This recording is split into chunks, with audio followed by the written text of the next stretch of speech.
What's going on, everybody? It's Sasha, your market expert here in Charlotte. Hope you're all doing well. Welcome back to the channel and welcome back for another monthly market report, the first one of 2023. Happy New Year, by the way.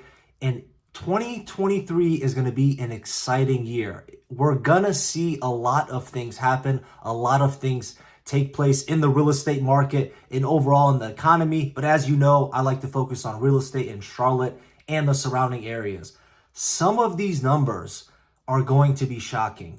We have 100% plus increases in some categories for year over year. We have some stats that were so far in the negatives during the madness of these last 2 years that now they are very high. They're very far into the positives.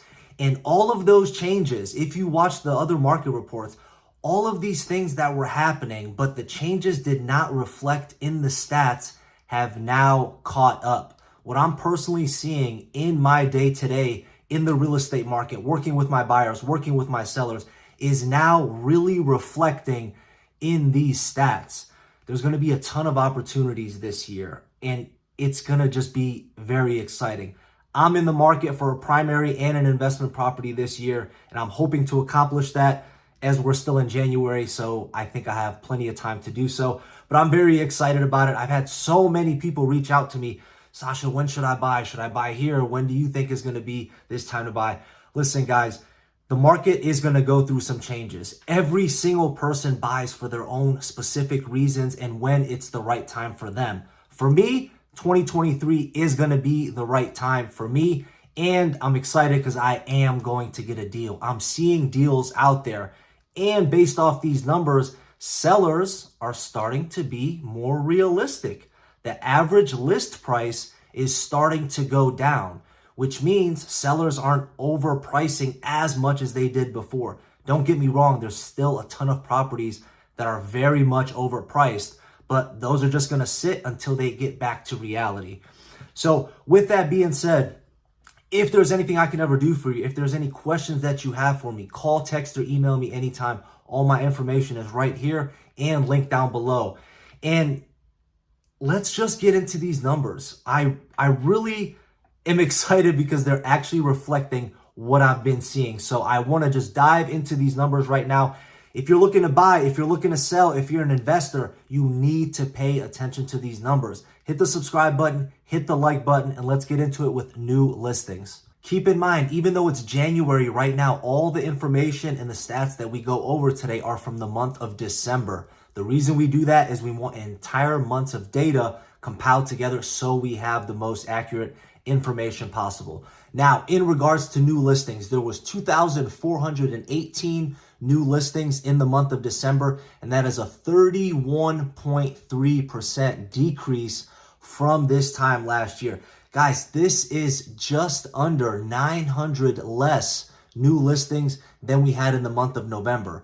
If you've been keeping up with the channel, you knew this was going to happen. This happens every year. November, December keeps going down. As soon as we hit January, we should start seeing that V shape going up as the inventory builds. And you guys know what I'm thinking is going to happen. Demand is going to stay relatively low compared to the supply, and that is our building block. Right now is our building block of inventory as we head into a more neutral market. Next up, we have pending sales, which came in at 2,472, and that is a 32.4% decrease from this time last year, and it's roughly just under 300 less home sales pending than we had in the month of November.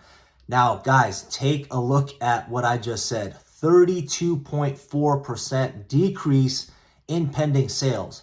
That means a third less than we had this time last year. As I just mentioned, the buyer demand is down. And look at 2020. 2020, our pending sales were up 26.5%. 2021, they were up 1.7%. Now we dropped 32.4% in pending sales.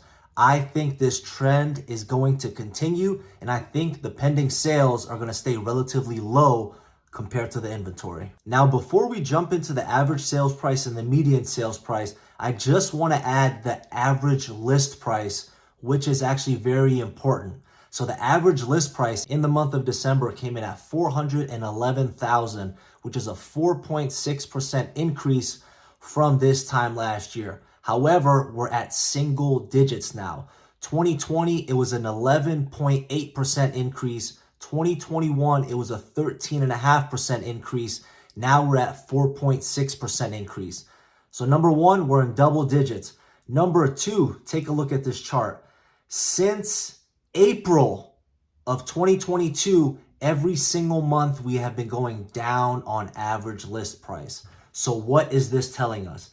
This is telling us that sellers that are listing their house on the market are getting more realistic. They're figuring it out. Hey, this market is not the same as it was these last 2 years, so I need to price more aggressively. Yesterday's price is not today's price. These prices are going down steadily, which in turn should be bringing down the average sales price and the median sales price, which we're going to talk about right now. Now let's talk about the average sales price, which came in at just under $437,000 for the month of December. And that's a 7.3% increase from this time last year. And it's just about $6,000 less than the average sales price was in the month of November. And again, look at 2020 and look at 2021. We had double-digit increases, but this time we have a single-digit increase. So prices are still relatively holding strong, but they are slightly starting to go down. So I talk to a lot of lenders. I work with a lot of lenders. A lot of the lenders are telling me that they think that the interest rates are going to be in that 5% range, in the mid fives. If the interest rates do stay in that mid 5 range, we might start to see a flattening out of the prices instead of that downward. But I personally think the prices are going to get pushed downward. I think it's going to be a steady and slow race as we get down. Again, I think we're probably going to see 20% price decreases. The 40-50% that some people are thinking, forget about it. I don't think we're going to see that. Now let's get into the median sales price, which came in at $373,600, and that is a 6.8% increase from this time last year, and just under $9,000 less than the median sales price was in the month of November. Again, check 2020 and 2021. Both had double-digit increases and were in the single digits now. Pay attention to this. As I said, rates will play a factor, but right now we're steadily trickling downward. Next up is days on market, which is a triple-digit increase. A triple-digit increase. Days on market came in at 41, which is a 105% increase from this time last year, and a 6-day increase from the month of November. Again, check 2020 and 2021. 2020 days on market was down 42.2%. 2021, it was down 23.1%, and we're up 105%.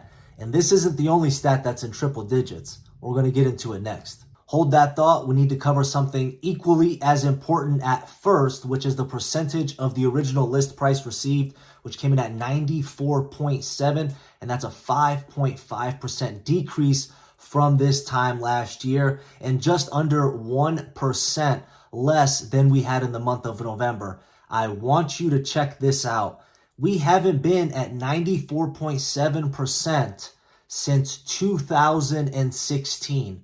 Look at this. We have some stats dating back to 2016, and we have some in triple-digit increases. Pay attention to this. So what this stat is basically telling you is you can expect to pay 5.3% below the listed price of a home. Again, this stuff varies. I recently sent my clients a couple properties, and one of them was a house listed at just under $825,000, and that house sold in the first day because it was an amazing home in an amazing area. Houses that are priced correctly are still selling fast, but now everything's flipped. A majority of the houses on the market, you can expect to pay lower than the listed price, but again, it is gonna vary. Now let's get into days on market, which is the last stat and that triple-digit increase that I'm talking about. Days on market came in at 1.6, and that is a 100% increase from this time last year. Again, 2020, negative. 2021, negative. We are up 100% with months of inventory. As I mentioned, I think this trajectory will continue.